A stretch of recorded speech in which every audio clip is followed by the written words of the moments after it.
Welcome back to another technical deep dive here in the debug zone.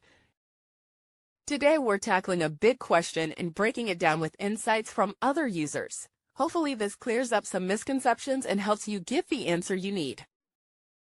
So buckle up, stay a little curious, and let's jump right in.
And that's a wrap.